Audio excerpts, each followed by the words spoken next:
தஞ்சாவூர் மக்களுக்கு சிறப்பு நற்செய்தி. தஞ்சாவூரில் தவக்கால சிறப்பு கூட்டம். நாள் மார்ச் 21, 22, 23.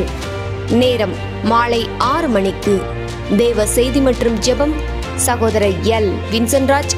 சூழ்நிலைகள் விரோதமாய் இருந்தது பூரா கர்த்தர் இன்றைக்கு மாற்றி வைக்க போறாரு. நீடித்த நாட்களால் உன்னை திருப்தியாக்குவே. சகோதரி கலா வின்சென்ட்ராஜ். கர்த்தருடைய வார்த்தைகளை நம்புங்கள், அப்பொழுது நிலைப்படுவீர்கள் என்று சொல்லி பலன் இல்லை என்று சொன்னவன் மற்றவங்களை பலப்படுத்துறான். அல்லேலூயா. தேவனால ஆகாத காரியம் ஒன்றுமே இல்லை. அல்லேலூயா. இடம் CSI தூய பேதுரு ஆலயம், எம் சாவடி, பிளேக் உயர்நிலைப்பள்ளி அருகில், தஞ்சாவூர். தேவ பிள்ளைகளே, இந்த தவக்கால சிறப்பு கூட்டத்தில் கலந்து கொண்டு இயேசுவின் சிலுவை தியானத்தை பற்றி அறிந்து தேவான்பை உணர்ந்து கொள்ள உங்கள் யாவரையும் அன்போடு அழைக்கிறோம். மேலும் விவரங்களுக்கு கீழே உள்ள தொலைபேசி எண்ணை தொடர்பு கொள்ளுங்கள்.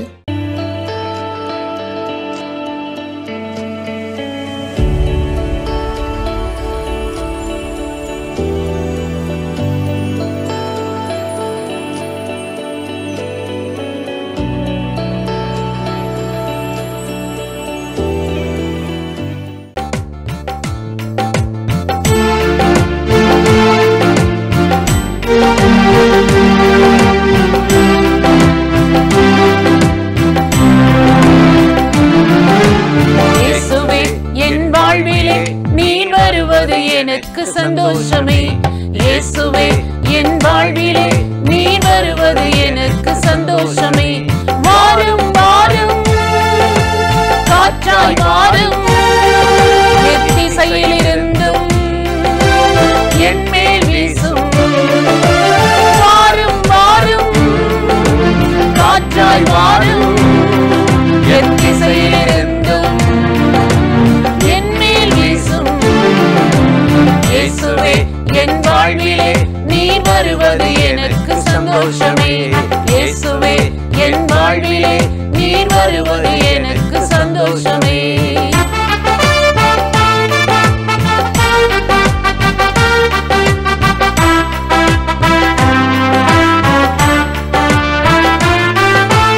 உலர்ந்த எலும்புகள் உயிர் பெறச் செய்யணுமே, நரம்புகள் சதைகளும் உண்டாக வேண்டுமே. உலர்ந்த எலும்புகள் உயிர் பெறச் செய்யணுமே, நரம்புகள் சதைகளும் உண்டாக வேண்டுமே. தோலினால் மூடணுமே, ஆவியை அனுப்பணுமே. தோலினால் மூடணுமே, ஆவியை அனுப்பணுமே. ஒரு சேனையாய் பலத்த சேனையாய் நான் காலூன்றி நிற்கணுமே. ஒரு சேனையாய் பலத்த சேனையாய் நான் காலூன்றி நிற்கணுமே.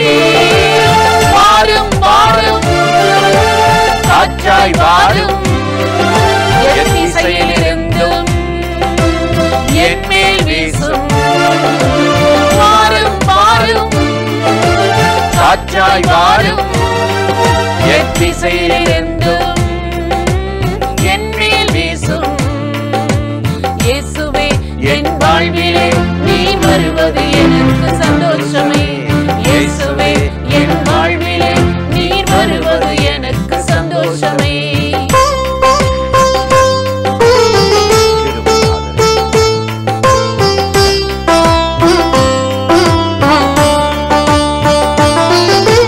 பாவங்கள் மறைந்திடணும், சாபங்கள் நீங்கிடணும், சகல கட்டுகளும் இன்றே உடைந்திடணும்.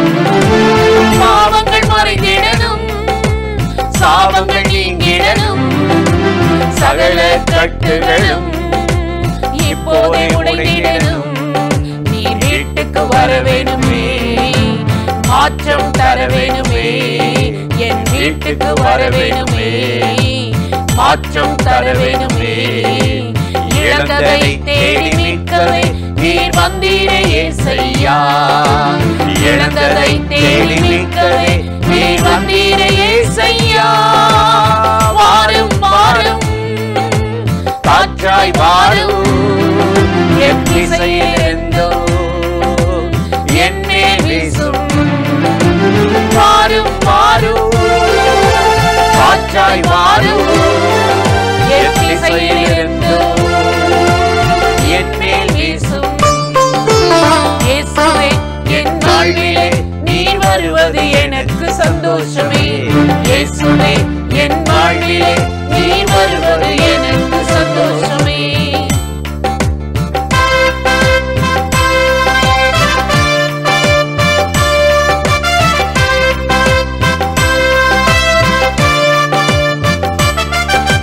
வியாதிகள் மறைந்திடணும், வேதனை நீங்கிடணும், கவலை கண்ணீரெல்லாம் இன்றே முடிந்திடணும். வியாதிகள் மறைந்திடணும், வேதனை நீங்கிடணும், கவலை கண்ணீரெல்லாம் இன்றே முடிந்திடணும். இயேசுவே வந்திடுவே, தாமதம் வேண்டாமே. இயேசுவே வந்திடுவே, தாமதம் வேண்டாமே.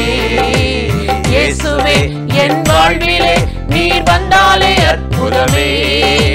இயேசுவே என் வாழ்விலே நீர் வந்தாலே அற்புதமே. வாரும் வாரும் காற்றாய் வாரும் என் திசையிலிருந்தும் என் மேல் வீசும். வாரும் வாரும் காற்றாய் வாரும் என் திசையிலிருந்தும் என் மேல் வீசும். இயேசுவே என் வாழ்விலே நீ வருவது எனக்கு சந்தோஷமே. இயேசுவே என் வாழ்விலே நீ வருவது எனக்கு சந்தோஷமே. பிரியமானவர்களே, ஆண்டவராகிய இயேசு கிறிஸ்துவின் நாமத்தில் இந்த காலை நேரத்தில் இயேசுவை தினம் பார்ப்போம் என்ற இந்த நிகழ்ச்சி மூலமாக உங்களை சந்திப்பதில் மிகுந்த மகிழ்ச்சி அடைகிறேன். மார்க்கு 4ஆம் அதிகாரம் 24வது வசனத்தில் நாம் வாசிக்கிறோம், இயேசு ஜனங்களை நோக்கி, நீங்கள் கேட்கிறதை கவனியுங்கள். எந்த அளவினால் அளக்கிறீர்களோ அந்த அளவினால் உங்களுக்கும் அளக்கப்படும். கேட்கிற உங்களுக்கு அதிகம் கொடுக்கப்படும் என்று சொல்லி ஆண்டவர் இங்கு சொல்லுகிற ஒரு நல்ல வார்த்தையை நாம் வாசிக்கிறோம். நீங்கள் கேட்கிறதை கவனியுங்கள். எந்த அளவு எதை கேட்கிறீர்கள் என்பதை கவனியுங்கள் என்று சொல்லி ஆண்டவர் சொல்கிறார். நீங்கள் எந்த அளவு நீங்கள் கேட்கிறீர்களோ அந்த அளவு உங்களுக்கு கொடுக்கப்படும். கேட்கிற எவனுக்கும் அதிகம் கொடுக்கப்படும் என்று ஆண்டவர் சொல்கிறார். பர்திமேயு என்று கண் தெரியாத ஒரு குருடனை, பிச்சைக்காரனை குறித்து நாம் வேதத்தில் வாசிக்கிறோம். அந்த மனிதன் ஆண்டவராகிய இயேசு கிறிஸ்து அந்த வழியாக போகிறார் என்று கேள்விப்பட்ட உடனே, தாவீதின் குமாரனே, இயேசுவே எனக்கு இரங்கும் என்று கூப்பிடத் தொடங்கினான். அவனுக்கு எதிர்ப்புகள் வந்தது. பேசாதிருக்கும்படி அவனை அநேகர் அதட்டினார்கள். உடனே அவன் தன்னுடைய சத்தத்தை அடக்கி கொண்டு, பேசாமல் இருந்துவிட வேண்டியதுதான், கண் தெரியாமலே காலமெல்லாம் நாம் இருந்து விடுவோம், இவர்களெல்லாம் நமக்கு எதிர்ப்பு கொடுக்கிறார்களே, நம்மை அதட்டுகிறார்களே என்று சொல்லி அவன் தன்னுடைய சத்தத்தை நிறுத்தவில்லை. அவனுடைய அளவை இன்னும் அதிகமாய் அதிகரித்து சத்தமாக, தாவீதின் குமாரனே எனக்கு இரங்கும் என்று முன்னிலும் அதிகமாக சத்தத்தோடு அவன் கூப்பிட்டான் என்று நாம் வாசிக்கிறோம். இதைத்தான் ஆண்டவர் சொல்கிறார், நீங்கள் கேட்கிறதை குறித்து கவனியுங்கள். இன்னும் எதிர்ப்பு வருகிறது, பிரச்சனை வருகிறது, தடை வருகிறது என்று சொல்லி மனமுடைந்து சோர்ந்து போய் முடங்கி போய் படுத்து விடுகிறீர்களா? இல்லாவிட்டால் இந்த பிரச்சனை நடுவில் இன்னும் அதிகமாய் சத்தமிட்டு கேட்கிறீர்களா என்பதை கவனியுங்கள். எந்த அளவு நீங்கள் ஆண்டவர் மீது நம்பிக்கை வைத்து, எந்த அளவு அவர் மீது நம்பிக்கையோடு விசுவாசத்தோடு ஜெபிக்கிறீர்கள், கேட்கிறீர்கள் என்பதை கவனியுங்கள் என்று ஆண்டவர் சொல்கிறார். சொல்லிவிட்டு, கேட்கிற எவனுக்கும் அதிகம் கொடுக்கப்படும் என்றும் அவர் சொல்லிவிட்டார். இந்த பர்திமேயு வாழ்க்கையில் அப்படித்தான் நடந்தது. அவன் இன்னும் அதிகமான சத்தத்தோடு கூப்பிட்ட போது அவனுடைய வாழ்க்கையில் கண்களை ஆண்டவர் திறந்து கொடுத்து, யாருடைய உதவியும் இல்லாமல் தன் பார்வையிலே அவன் வாழ்க்கையை தொடர ஆண்டவர் அவனுக்கு அனுகூலமான துணை செய்தார். சாலமோன் வாழ்க்கையிலும் பாருங்கள், சாலமோன் ஆண்டவரை பார்த்து, ஆண்டவரே, இவ்வளவு பெரிய ஜனத்தை நடத்துவதற்கு யாரால் ஆகும்? நான் ஞானமற்றவனாக இருக்கிறேன், ஆண்டவரே, அடியேனுக்கு ஞானமுள்ள இருதயத்தை தந்தருளும் என்று அவன் கேட்டான். ஆனால் ஆண்டவர் பார்த்தார், இவ்வளோ திரளான ஜனங்களுக்கு ஞானம் வேண்டும், நடத்தக்கூடிய ஞானம் வேண்டும் என்று பெரிய அரிய காரியத்தை நீ கேட்டுவிட்டாய் அல்லவா, நீ கேட்காத ஐஸ்வர்யத்தையும் சம்பத்தையும் நான் உனக்கு தரட்டும் என்று சொல்லி அதிகமாக அவன் ஒரு காரியத்தை கேட்டுக்கொண்டதற்கு அதிகமாக அவனுக்கு ஞானத்தையும் மனோவிருத்தியையும் ஐஸ்வர்யத்தையும் சம்பத்துகளையும் ஆண்டவர் அளவில்லாமல் கொடுத்தார் என்று சொல்லி நாம் வாசிக்கிறோம். இன்றைக்கு நம்முடைய வாழ்க்கையில் எதிர்ப்புகளும் பிரச்சனைகளும் தடைகளும் வந்தவுடனே நம்முடைய ஜெபத்தை நிறுத்தி விடாதபடி மனமுடைந்து போய் கேட்டு என்ன ஆக போகிறது, நடக்கவா போகிறது, ஏதோ நடப்பது நடந்துவிட்டு போகட்டும் என்று சொல்லி நம்முடைய ஜெபத்தை நிறுத்தி முடங்கி போகிறவர்களாக நாம் இல்லாதபடி நாம் கேட்கிற விதத்தை கவனிக்க வேண்டும் என்று ஆண்டவர் சொல்கிறார். நாம் கவனமாக இன்னும் அதிக நம்பிக்கையோடு இன்னும் ஆண்டவரை பற்றி கொண்டு நாம் கேட்கிறவர்களாக இருப்போமானால் கேட்கிறவன் எவனுக்கும் அதிகம் கொடுக்கப்படும் என்று ஆண்டவர் சொல்கிறார். முதலாவது நம்ம தேவனுடைய ராஜ்யத்தை தேடுகிற பொழுது மற்றெல்லாம் கூட கொடுக்கப்படும் என்று சொன்னார் அல்லவா. அதிகமாய் கொடுக்கப்படும், கூட கொடுக்கப்படும், அதனோடு கூட தேவனுடைய ராஜ்யத்தோடு கூட இந்த எல்லா நன்மைகளும் வரும் என்று ஆண்டவர் சொன்னார். அதனால்தான் கேட்கிற எவனுக்கும் அதிகம் கொடுக்கப்படும் என்று ஆண்டவர் சொல்லி இருக்கிறபடி ஆண்டவரை நோக்கி நாம் ஜெபிக்க போகிறோம். இதுவரையிலும் மனம் தளர்ந்து போய் சோர்ந்து போய் நம்முடைய ஜெபத்தை பாதியிலே நிறுத்திவிட்டு மனம் கலங்கினவர்களாக இனி ஒன்றும் நடக்காது என்று நிறுத்தி இருந்தாலும் இன்றைக்கு நீங்கள் கேட்கிற விதத்தை கவனியுங்கள். விசுவாசத்தோடு என் ஆண்டவரால் ஆகாத காரியம் ஒன்றுமே இல்லை என்று நம்பிக்கையோடு தொடர்ந்து கேளுங்கள், தொடர்ந்து தட்டிக்கொண்டே இருங்கள். கர்த்தராகிய தேவன் நமக்காக எழுந்தருளி நாம் கேட்டுக்கொள்ளுகிற நன்மையான ஈவுகளை நமக்கு தர அவர் வல்லவராக இருக்கிறார். அவரை நோக்கி நாம் இப்பொழுது ஜெபிக்கலாமா? பரிசுத்தமுள்ள நல்ல தகப்பனே, இந்த அருமையான நேரத்தில் உம்முடைய முகத்தை நோக்கி பார்த்து நாங்கள் ஜெபிக்கிறோம். அப்பா, நீங்கள் கேட்கிற விதத்தை கவனியுங்கள் என்று சொல்லியிருக்கிறீரே. எந்த அளவு நீங்கள் அளக்கிறீர்களோ அதே அளவு உங்களுக்கும் அளக்கப்படும் என்று நீர் சொல்லியிருக்கிறீர். ஆண்டவரே, எந்த அளவு நாங்கள் உம்மை நோக்கி நம்பிக்கை வைத்து கூப்பிடுகிறோமோ அந்த அளவு எங்கள் வாழ்க்கையில் நீங்கள் பதில் தர வல்லமையுடையவராக இருக்கிறீர். கேட்கிற எவனுக்கும் அதிகம் கொடுக்கப்படும் என்று சொல்லி இருக்கிறீரே.